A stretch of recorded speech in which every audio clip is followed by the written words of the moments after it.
No grasses, no infect.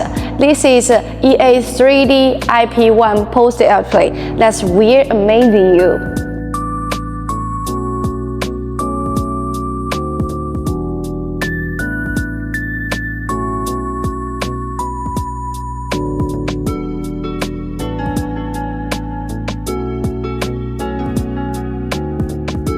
However, this EA3DiP1 post-display is not immobile.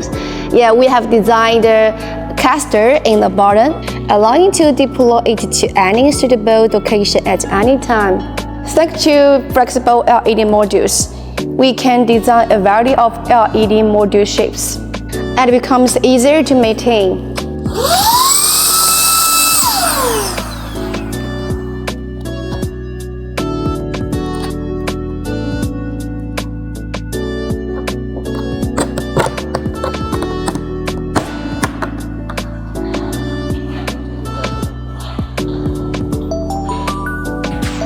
And this 3DiP1 post-display can feature independent signal into 4 screens.